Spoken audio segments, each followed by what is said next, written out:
It's 10 p.m. in Banjul, and from our studios on MDI Road, this is the news. First, the headlines. The Independent Electoral Commission deploys dozens of registration teams across the country. This as the supplementary voter registration exercise swings into action. The Office of the First Lady joins in efforts geared towards raising awareness of cancer and reducing its incidence. Chancellor Angela Merkel under renewed pressure to change her government's policy towards refugees streaming into Germany. And voters in Taiwan gear up for legislative and parliamentary elections, expected to have a huge impact on the island nation's political future.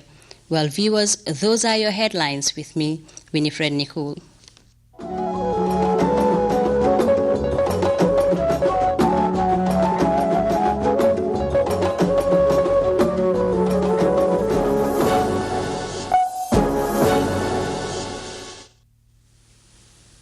Thanks for joining us once again. 53-person teams hired by the Independent Electoral Commission have started registering prospective voters ahead of the next election cycle. The supplementary voter registration exercise commenced on Thursday, and it follows an intensive sensitization campaign embarked upon by officials of the Electoral Commission. Francis Mendy visited registration center number 10206, which is located at the famous July 22nd Square, where a team supervisor explained how the process is faring. We are right now at registration center number 10206, which is located at 22nd July Square, and I believe it is within the Banjul Central Constituency, Soldier Town Ward for that matter. Here we have 3 IEC officials, or 3 people who are working for IEC, and I believe they're in charge of the registration process. 2 of them, I believe, do the paperwork whilst you have their supervisor. Could you please tell me your name, Mr. Supervisor? Yeah, my name is Mohammed Esba. I am the supervisor of July 22nd Square. Yeah, Soldier Town Ward, Banjul Central. Yeah, we started yesterday. And I believe it got off to a promising start. We were expecting more than this, but notwithstanding, hence it is the starting. Yesterday we have 10 people who registered and 3 replacement voters, which is not that promising if it is trending like that. But definitely we know that the Gambians concept that they do come last minute, and we're hoping that they will come by the end, because we are spending 9 days here. Right. Yes. But what actually does the process entail? What does, let's say, a prospective voter need to bring along when coming here to register? A prospective voter needs to bring a valid ID card, passport, and a valid document. Any valid Gambian document, which is passport, ID card, and birth certificate. Like what I want to also advise the Gambians, we have to understand that this you should not register twice. You have to be realistic. Whenever you come, just tell us that if you have it, tell us you have the voter's card, but it is damaged or whatever the case might be, or it got lost, so that we can know what step to take. But if you don't tell us the real thing, we cannot be able to, know. It is even, a problem to you, because if you are caught, you have a fine of $25,000 to pay. You are right. Yes. In short, I believe what you're driving at is, your database has all those, or the names and details of all those who registered, let's say, during the previous elections.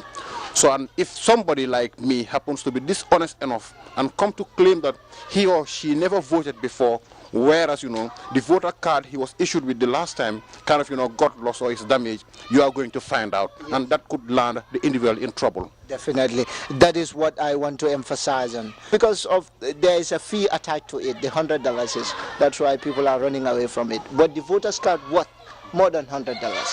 Definitely. Just try and come and then register. But we're looking forward to, things picking up pace as we move, closer to the 9th day of the whole thing, because as you said earlier, I believe, you believe that, it's like the last minute syndrome that Gambians are so, infamously known for is going to kick in, and maybe at least towards the end of the process, you expect to see at least, people coming here in droves. Yes, yeah, we are expecting people to come up, especially the people within this area of jurisdiction. Here is Soldier Town Ward. After here, we are moving to Lancaster. So if you wait until the last day, by 5 o'clock, we are closing this polling station, which is 8 days or 7 days to come. And then if you don't register, then we are moving to another place. That means you're going to find us in another place which is not your area. Francis Mendy there at the July 22nd Square, where an IEC team is registering prospective voters. Crown Managed Services has again organized a training program targeting both the public and private sectors. Ibrahim Jallo has more on the capacity enhancement effort that focus on corporate ethics, social responsibility, and corporate governance. Drawn from different institutions in both the public and private sectors are undergoing an intensive training on the effective and efficient functions of employers and employees based on the ethics and well-structured policies of an organization. The training being provided by Crown Managed Services, a leading company in management consultancy in the country, is meant to equip the participants with the requisite knowledge to maintaining the utmost ethical standard within and outside their organizations. The training is necessitated given the growing concern on the devaluation of ethics and corporate governance, which endangers the growth of an organization. The Deputy Permanent Secretary Personnel Management Office, Patija, spoke of government's commitment to building the capacities of employees while commending Crown Managed Services for supporting the government in this drive. Government is committed to providing necessary resources for developing all civil servants, and equipping them with the requisite knowledge, competencies, skills, and attitude to enhance their performance and boost productivity. In this regard, the Public Service Act 1991, among other things, mandates the Personnel Management Office provide capacity building and development to ensure effective and efficient service delivery in the civil service. The Director of Crown Managed Services elaborated on the relevance of the training, citing the importance of compliance, particularly with the organizational ethical standards. As we have a good number of senior staff from both the public and private sector, we expect to exchange and share knowledge and experience during this period and help to shape a proper corporate ethical standard for our corporations and for our next generations of workforce. Corporate ethics in the Gambia is influenced by many factors. Topmost on the list is our attitude. At the end of the two-day learning session, participants are expected to replicate the knowledge gained in their respective organizations. Ibrahim Jallo, Grts News. The Office of the First Lady is seeking to raise awareness of cancer with a view to curbing the ravages of the disease that claims many lives. Well, one such effort is a march past slated for 4th February 2016 on the theme, You Can, I Can. Earlier, GRTS's Mama J sat down with Usman Dem, Program Manager, Health Promotion and Education Directorate, to discuss the awareness-raising campaign dubbed Cancer Walk.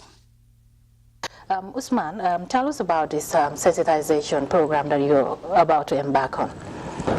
The Cancer Walk has been championed by the Office of the First Lady, and it is going to be on the 4th of February 2016.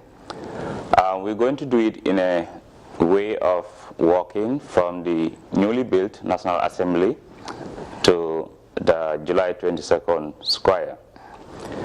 Because of that, we want to raise awareness, and also the purpose is to generate funds in order to revitalize or rejuvenate the cancer unit at the Edward Francis Small Teaching Hospital in Banjul. As you are aware that not many people are au fait with cancer issues in the Gambia. Okay. The work, I understand, is to raise awareness, but why at this particular time? Yes, because every year on the 4th February is set aside by the world to celebrate cancer. Perhaps I'm not very sure, but maybe this is the first time it has been celebrated in this way. Knowing of the fact that the cancer unit at the Edward Francis Small Teaching Hospital is not very strong, so the funds generated from this activity can be used to support them. And equally, we will come out to sensitize people very well. We're going to have video or film shows on the day of the activity. We're going to have influential leaders to talk to the audience, and we also have developed messages in the form of flyers which will be distributed to the audience on this very day. Mama, you might know that cancer is something that is not being talked about very well in the Gambia. So because of this, many people assume or think that cancer is not very prevalent in the Gambia, but to our surprise, we have a lot of cancer cases. What's the prevalence rate in the Gambia? Okay, right now it might be very difficult to specifically point out the cancer rate, but we can tell you that we have 7 major cancers that are very prevalent in the Gambia. And among them is breast cancer, and cervical cancer, lung cancer, hepatitis, esophagus cancer, prostate cancer, colon cancer. Because if you look at these ones, maybe not many people know, but they are very prevalent. And because of that, the Ministry of Health, if you know, they're working very hard. They've tackled hepatitis with the coming of the hepatitis B vaccine. It used to be very prevalent, but now we're talking about cervical cancer. The message is, according to the team, we can, I can, Gambia can. Usman Dem there shedding light on the forthcoming cancer walk to be spearheaded by the Office of the First Lady. Events marking National Traditional Medicine Day, which is commemorated on January 17th, have commenced. The highlight of the 3-day commemorations is the official celebration slated for Sunday. Advocates of the traditional medicine, as Khadija Tujalo reports, are urging people to go back to the roots for long and healthier lives. Traditional medicine is the first choice of healthcare treatment for more than 75% of Africans who suffer from high fever and other common ailments. According to the World Health Organization, in a televised statement marking the commemoration of National Traditional Medicine Day, the Minister of Health and Social Welfare, Omar Sy, underscored the importance of promoting traditional medicine and its practitioners in providing quality health service. To commemorate this healthy identity with a theme as such, going back to the roots for long and healthier life, is quite a sober reflection of our past that was devoid of epidemics and pandemics, besieging the human race and undermining the very fabric of our societies. My dear countrymen, ladies and gentlemen, considering the areas of social acceptability, cost affordability, self-reliance, cultural compatibility, relevance, and community participation, the orthodox or modern Western-based medicine have not been adequate for the majority of the African population. Minister Sy commended President Jammeh, who has been actively providing alternative treatment to Gambians and non-Gambians alike.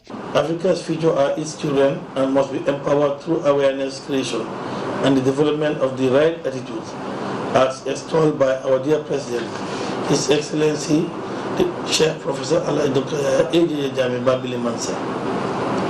Fellow Gambians, this laudable initiative of promoting traditional medicine in the Gambia is the brainchild of our visionary leader and head of state. Our President, His Excellency, Chair Professor Dr. A.J. Jammeh's contribution to the promotion of health, traditional medicine, and cultural revivalism in the Gambia, the African continent, and the diaspora is a phenomenon that is indisputable, unique, and worthy of emulation and admiration. Still on the Gambia government's drive to promote traditional medicine and alternative treatment, Sy explains Through his ingenuity, love of nature and the zeal to rejuvenate our landscape and combat deforestation, His Excellency has imported, adapted and restored in his zoo park local alien plants and animal species threatened with extinction despite the climatic and the environmental variance between Gambia and their places of origin. Minister C called for attitudinal change. Khadijatu Diallo, Grts News. Well, after tilling the land, planting the seeds, and watching the crop mature and produce yields, members of the grassroots Kasakunda youth organization called Dutokoto recently harvested their sesame crop. Asatu Jata was there and she now reports. Dutokoto Kafo in the community of Kasakunda has been in existence for a decade now, with a membership of over 100 comprising men and women. The aim of the group is to cater for the needs of members and the community at large. The Kafo is actively involved in farming, something they say is in response to the President's Back to the Land call, which also serves as a source of income for the association. Members of the association, led by their farm coordinator, Bakari Jalansane, descended on their sesame farm to harvest it. The exercise attracted almost all members, majority of whom are civil servants. Youths should be on their toes, at least to work on these visions that the President has put in place. It's only the youths that can work on it hard so that we can meet the demand. But without the support of the youths, it will be difficult. The President is there, always giving us a way forward. But we, the youth, should be on our toes to work hard to see to it that these visions are achieved. Youth should come on board and respond onto the call of the President. Grow what you eat and eat what you grow.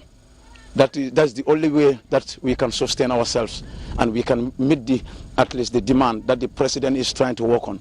Let us rally behind the President and we give him all the support. We can engage and make it possible. But without youths, it will be very much difficult. Let youths come on board and we answer to the call of the President.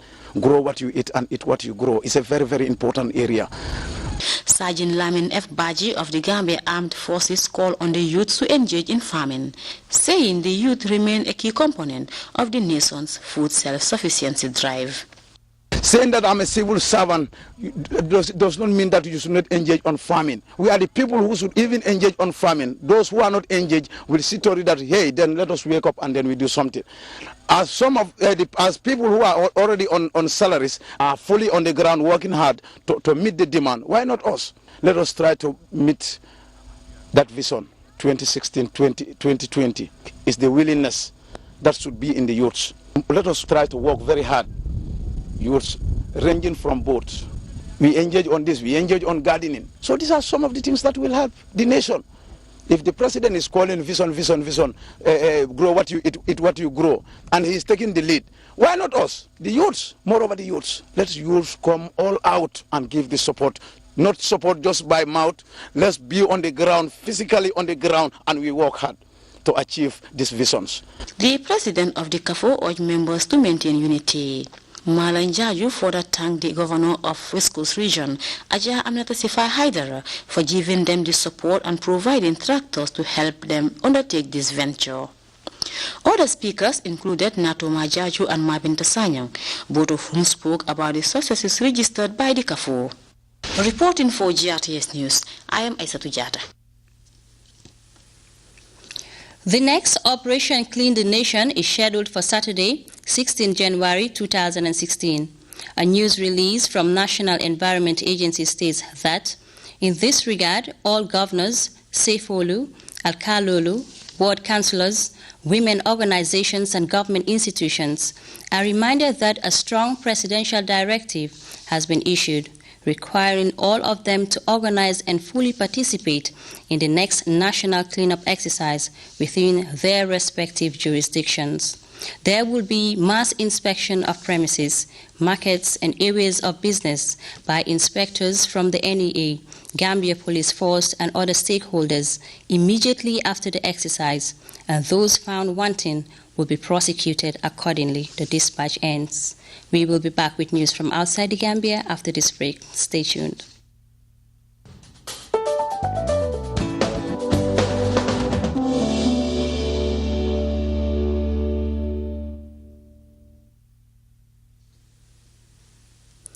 Welcome back. In Germany, Chancellor Angela Merkel is coming under pressure to change her open-door policy for refugees. A new poll shows for the first time that more than half of those surveyed opposed the policy, with over 50,000 new migrants arriving in Germany over the past 2 weeks.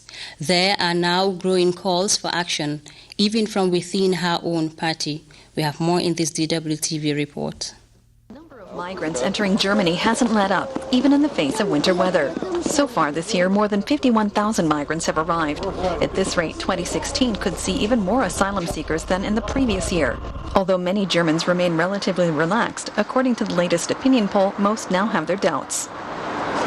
German Chancellor Angela Merkel said, "Wir schaffen das," or "we can do it," and 44% of Germans still agree, about the same as 3 months ago. Skeptics, however, now account for 51%. 3% more say we can't do it. When it comes to refugee policy, the pressure on Chancellor Merkel is mounting. On Thursday evening, a Bavarian district administrator sent a busload of Syrian migrants to the Chancellery's doorstep in Berlin in loud protest.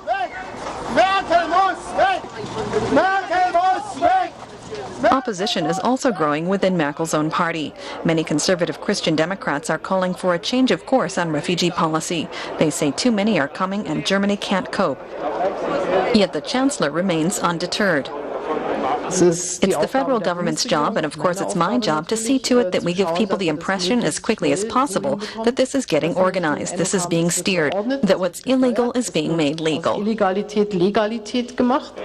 Angela Merkel is still counting on solidarity from other EU nations. Time and again, however, they've disappointed her. But there is at least one voice of encouragement. That of EU Commission President Jean-Claude Juncker.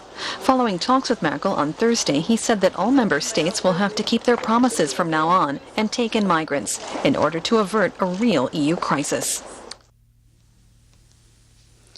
The leader of Taiwan's Democratic Party may soon become Taiwan's first female president. Voters in Taiwan will go to the polls on Saturday for presidential and parliamentary elections. The results could have a huge impact on Taiwan's political future. There is a record number of candidates in the race for 113 parliamentary seats, and for the first time, the governing party is in danger of losing control. CNN Christy Lustock has our update. Day until the elections here in Taiwan, and the atmosphere here is absolutely electric. I'm standing at the last campaign rally for the opposition DPP party, and the last hour or so listening to very spirited campaign speeches, listening to rock bands playing Sunflower Movement anthems. The MC's on the stage saying that there are some 30,000 people in attendance here, and that despite the rain. Now, we are expecting the DPP presidential candidate, Tsai Ing-wen, to win this race. She is the front runner, likely to beat the KMT rival Eric Chu, as well as James Song of the People's First Party. The DPP party traditionally advocates an independent Taiwan. In fact, earlier this evening, I saw bicycles wielding banners that said the words "Independent Taiwan" on them. But Tsai Ing-wen is taking a more measured, some would say pragmatic approach. She is calling for the maintenance of the status quo in relations between China and Taiwan. She is widely expected to win the presidential race. As for the parliamentary election that's also due to take place tomorrow, that is wide open. That is the election everyone here is watching, where the real political drama is going to play out. 113 seats up for grabs, and among the candidates, a death metal rocker. His name, Freddie Lim. Here's the story.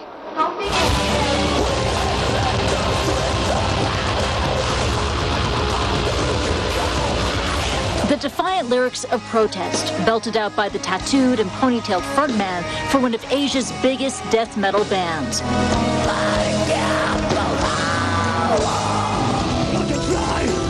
It's fair to say Freddie Lim is not your average politician. He's the lead singer for Sonic, which gives a lyrical voice to Taiwan's younger generation, many of whom fear a future under the influence of China. Now, no longer just hitting the high notes on stage, Lim is also hitting the campaign trail with his political message.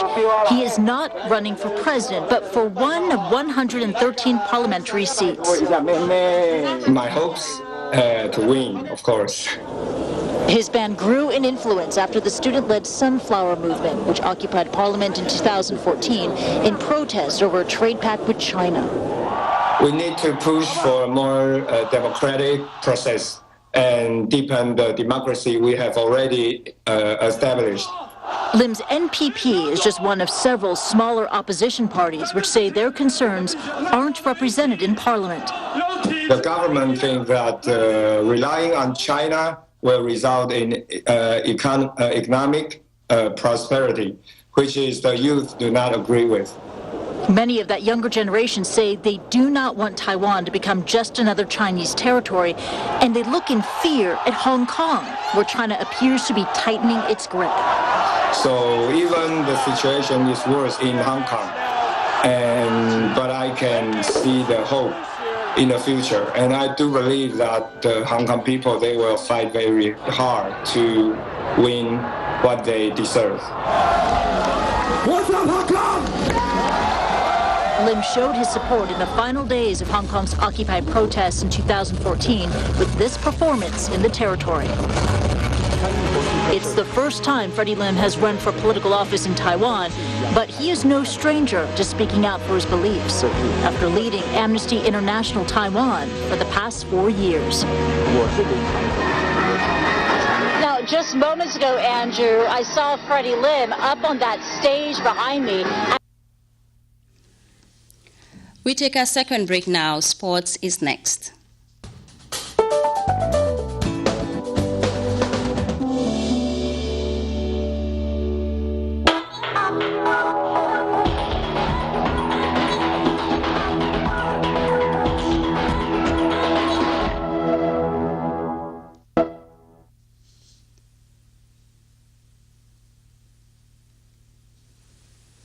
Welcome back. Gambia international footballer Abdoulaye Ken Mansali and his Mansali Foundation recently donated basic food items to the communities in Kombo East District. 2 nursery schools in the Kanifing municipality also benefited from the Mansali Foundation's latest intervention in the form of cash. Babakar Sengwa reports. Gambia international footballer Kenny Mansali and his charity have continued their outreach programs, which include reaching out to communities with the latest intervention taking members to the Kombo East District and several other places. The recent distribution of food items is aimed at improving livelihoods and also encourage children's participation in football as a way of building positive lives for these young people. Our goal, one mango, one child at a time slogan was put into action with first-time stop at the late Buba and our Jaju Nursery School in Joshua, where the foundation doled out a cash amount of $43,000 for the refurbishment of the school. Such interventions are not uncommon for the foundation since its inception. The foundation also donated 100 bags of rice to 50 households in Tumanitenda. The move to provide basic essentials to families is based on the foundation's commitment to improving lives and help those in need. This was amply demonstrated in the paying of the medical bills of Mala Mane. I could tell you how grateful I am, and I'm really happy for doing this, especially helping Mala, and because when these things started, when the picture came to me first, when I see the picture, my heart couldn't handle that. I told myself, I'm gonna step there and see how best we could help her. Mala is one of the girls who make us make this foundation going on.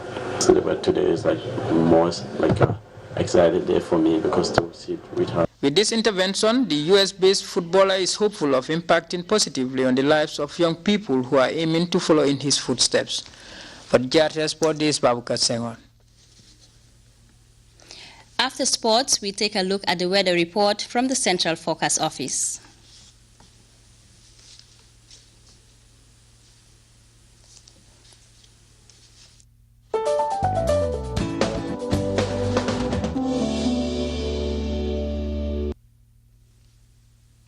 We apologize for not being able to bring you the weather report. And before we take leave of you, a recap of the day's main stories. The Independent Electoral Commission has deployed dozens of registration teams across the country. This as the supplementary voter registration exercise swings into action. The Office of the First Lady has joined in efforts geared towards raising awareness of cancer and reducing its incidence. Chancellor Angela Merkel is under renewed pressure to change her government's policy towards refugees streaming into Germany. And voters in Taiwan are gearing up for legislative and parliamentary elections expected to have a huge impact on the island nation's political future. Well, that was all in this edition of the News at 10. From me, WINIFRED, NICOL, and the entire news team, thanks for the pleasure of your company. Do stay with us and enjoy the rest of our programs.